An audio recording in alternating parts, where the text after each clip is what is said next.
بسم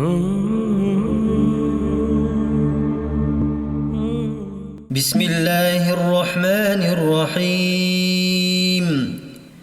والنازعات غرقا والناشطات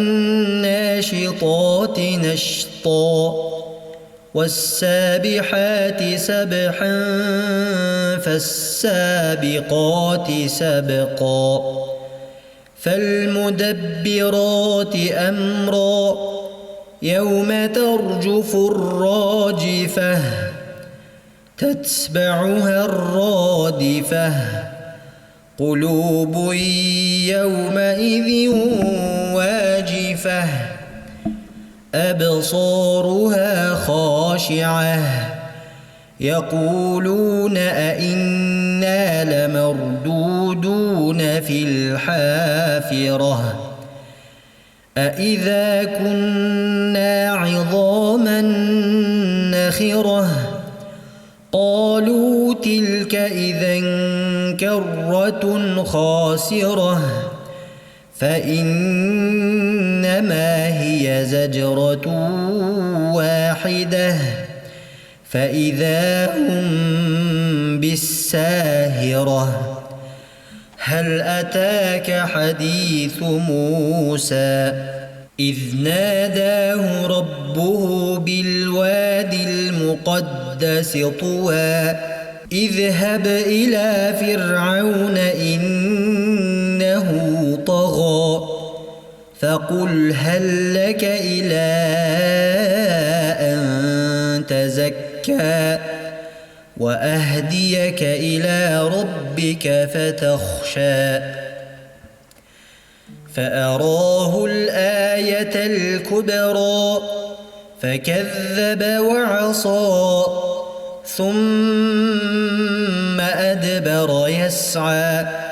فحشر فنادى فقال أنا ربكم الأعلى فأخذه الله نكال الآخرة والأولى إن في ذلك لعبرة لمن يخشى أأنتم أشد خلقا أم السماء بناها رفع سمكها فسواها وأغطش ليلها وأخرج ضحاها والأرض بعد ذلك دحاها أخرج منها ماءها ومرعاها والجبال أرساها متاعا لكم ولأنعامكم فإذا جاءت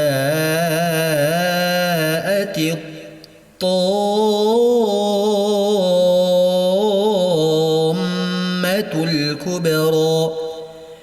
يوم يتذكر الإنسان ما سعى وبرزت الجحيم لمن يرى فأما من طغى وآثر الحياة الدنيا فإن الجحيم هي المأوى وأما من خاف مقام ربه ونهى النفس عن الهوى فإن الجنة هي المأوى يسألونك عن الساعة أيان مرساها فيم أنت من ذكراها إلى ربك منتهاها إنما أنت منذر من يخشاها كأنهم يوم يرونها لم يلبثوا إلا عشية أو ضحاها.